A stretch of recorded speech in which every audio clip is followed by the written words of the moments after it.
So what's it mean to you that the Eagles make this obviously grand gesture for you in that kind of contract? Yeah, I mean, it's awesome. Really appreciate Howie and this whole organization, Nick and Coach Clay and Tyler and Joe P and Mr. Lurie, and I mean the list goes on for days. So I'm just so grateful to be here. I've loved this place from the start. I want to be here my whole career, and that's a big step in the right direction. And I just can't wait to keep going. How important was it to see like the other specialists, so you see Braden and Rick come back as well too? You guys all together again. Yeah, that's awesome. I mean, we have such good chemistry. We work really well as a group. Braden helps me out so much. Rick obviously starts everything and is kind of the glue to the whole operation. So to have some consistency there and have really good pieces there means a lot. Does it mean something to you to be one of the highest paid kickers now, tied with Justin Tucker? I obviously really appreciate that. I appreciate it. My family appreciates it, and it means a lot. But at the same time, I'm just grateful to be here more than anything, and for them to make a gesture like that, just to tack on 4 more years. This is like I said, this is a place I love, and I'm just excited to be here. What have you done these past 2 years in particular to kind of elevate yourself to that status? Mm-hmm. I've just kind of kept it my process. I really focus in on my fundamentals in the off season. I think ever since Tyler Brown's come in here with Coach Clay, he's kind of honed in on some of that stuff with me and helped me develop a plan in the off season. I give myself a little break and let my body recover, and then kind of work myself back up and just striving to be more consistent every day. I feel good about my leg power, my strength. I feel good about all that. So, you know, how much more consistent can we get? And that's kind of been my focus the last few years. How did you figure out that plan in the off season? Kind of just trial and error, really trial and error. I felt like maybe early on in my career I was going out in the off seasons and just trying to hit big balls, and I don't know, those are fun to do, obviously, and I kind of honed that back in and said what's really important here, and that's making kicks. So as much as I can do that, as good as I can get at that, the better.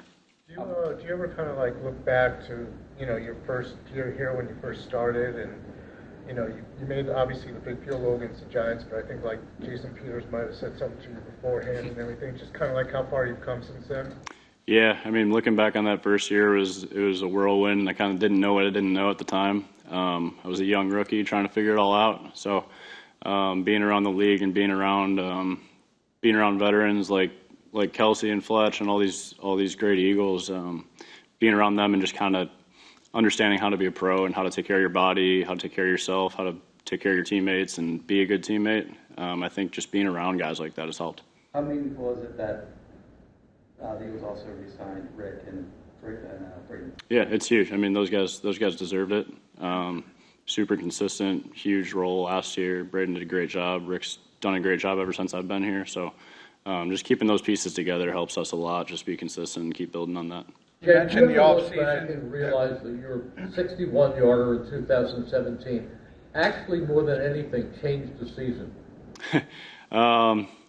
I don't know if I look back on that and say, yeah, that was me, that I did that. But it was a big kick in the grand scheme of things, and I'm glad that one went through. Obviously, just for the course of my career too, because I didn't start off so great here either, other than that one kick.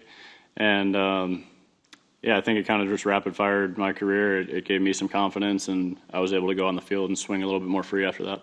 You mentioned some of the off-season stuff and maybe taking a more measured approach. Did you talk to other veteran kickers who kind of let you in on some of the shit? Yeah, I mean, I've gathered information and become friends with some of those guys over the years, and just kind of being able to watch them work, not even necessarily talking to them, but you know, I've kicked with a few of them in the off seasons and just seeing their approach.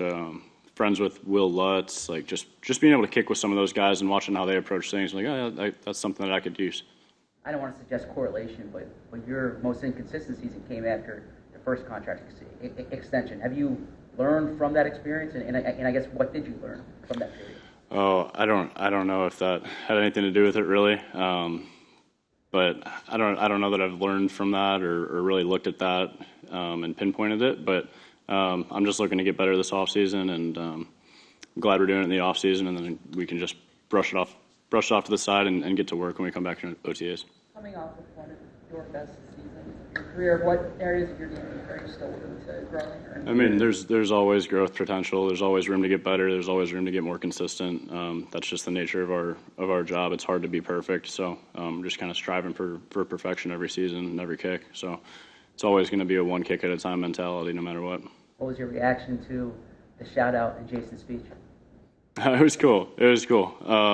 That speech was emotional. I wasn't sure that he was ever going to start, but I was sitting there at the gym watching with my wife, and it took about 10 minutes to get going. But it was fun to, just like always, see how emotional he is about this organization, about this city, and it's guys like that make you want to be around this organization for as long as possible.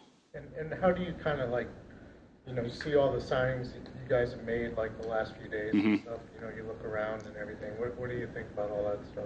Yeah, I mean, it's exciting. It's exciting, especially when there's so much dead time, and then you finally get some news rolling in, and there's a lot of it. I mean, Howie's doing a great job putting a great team together like he always does, and I think getting guys here like Saquon and all these other big names, it speaks volumes to the organization and what Nick's built here and kind of the culture that he's built, and guys really respect him and what we have going on here. So it's exciting to see, but just can't wait to get those guys in the building and get back to work. I know you're not scouting edge rushers, but the Memphis community is pretty tight. Yeah. Is Bryce Huff someone that you know from? Yeah, I do. I know Bryce a little bit. I think we crossed paths briefly, and then obviously having Kenny here, it's like, it's Bama, Georgia, Memphis. So we're piling them on here. Well, coming off, speaking of free agency, now you've been part of this leadership group now for a while now. How do you guys plan on integrating everybody to make sure everybody's on the same page? Because different personalities. Yeah. Locker room. How you guys plan on doing that? I think it's really easy when you got guys like this in the building already, and the way Nick really pushes culture, especially right when we get into OTAs and pushing the connecting aspect of it. I mean, he does it so naturally that it's easy for us to just follow him and follow along. And having guys like BG back really helps because he'll connect the whole group. It's not just a defensive thing for him. So we got a lot of great leaders and a lot of guys coming up and kind of taking those reins, and it's a total team effort. But it's exciting to see all these guys added. Do you ever think about how your career might be different hadn't the Eagles poached you off of tonight's practice? I don't recall who beat you out for that kicker job. Randy Bullock. But, was it okay? But do you think how your career might have been different if there hadn't been an injury here and they hadn't wound up somewhere else, Cincinnati, wherever? Yeah, it's crazy. I try not to think too much about it. I think at the end of my career I might a little bit more, but I'm certainly grateful to be here. Thankful for Cincinnati to give me the opportunity in the first place, but obviously thankful to be in Philadelphia. I've just really loved this city and embraced it since I've been here. Take a few more. There's always so much turnover in the NFL from year to year, but you mentioned Tyler a little bit before, and Joe P, and obviously Michael. Mm-hmm. It's been turnover in the coaching staff, but not for you guys in special teams. How important is that for you? Yeah, I mean, it's crucial. You see all over the league the turnover in the specialist community, and it's hard to get an operation down. It's hard to get consistency and just have the chemistry that we've built. So as long as you can keep three guys together, the better. And in my opinion, that'll only help us going forward. Braden got here later in the season. How did you guys go about building that cohesiveness? Yeah, we had known each other previously a little bit, just from working together in the off seasons and stuff. So we had a little bit of familiarity, but he came in and he's such a good holder and just such a natural person to be around. So just the personality was easy to get along with and get better with. And then he's an outstanding holder. So you're not going to hear any complaints from me. He's saved us a couple times. Thanks, Jake. Thanks, guys.